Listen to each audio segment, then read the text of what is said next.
C'est exactement ça que je voulais refaire un petit post pour mentionner aux gens que dans mon post, j'ai annoncé que les Jeux de Tokyo étaient mon dernier Jeux olympiques et non ma dernière compétition. C'est vraiment important pour moi de revenir, un peu descendre de mon nuage, puis de prendre une décision, la tête bien reposée, pour savoir qu'est-ce qui va arriver pour moi. Oui, bien, en fait, depuis Rio 2016, je le savais que je m'enlignais pour un dernier cycle. Puis, c'est pas quelque chose que j'ai pensé à quand j'étais à Tokyo. T'sais, c'est vraiment une décision qui a été pensée depuis les 5 dernières années.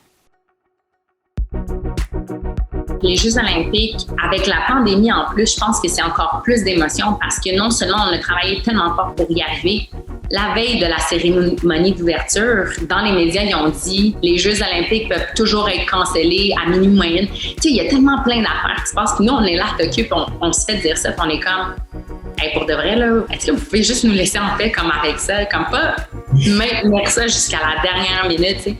Puis après ça, bon, on compétitionne. J'ai une médaille d'argent. Je suis comme dans un pic.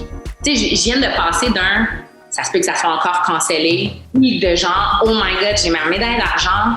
Là, je dois me restabiliser un peu mes émotions parce que j'ai un autre épreuve qui s'en vient. Donc, c'est vraiment des montagnes russes. Mais je suis vraiment chanceuse pour de vrai. J'ai eu un beau support des Québécois, Québécoises, des Canadiens, Canadiennes et même du monde entier que je recevais des messages d'amour et de support. Ma famille était là à n'importe quel moment de la journée. Je pouvais, même si on avait 13 heures de décalage, tout le monde était vraiment là pour me supporter. Puis c'est correct de dire, tu sais, let's go, t'es capable. Ça me fait vraiment chaud au cœur, mais au moins, tu sais, j'avais aujourd'hui mon fiancé que je pouvais vraiment l'appeler à n'importe quel moment. Puis si j'avais à pleurer, j'avais à vider mon sac, mais il était là pour moi. Malgré le fait qu'il s'entraînait le lendemain matin à 8 heures, il restait réveillé jusqu'à 4-5 heures du matin pour me regarder et me supporter. Quand j'ai eu ma médaille, c'est lui le premier à qui j'ai téléphoné directement quand j'ai terminé de plonger.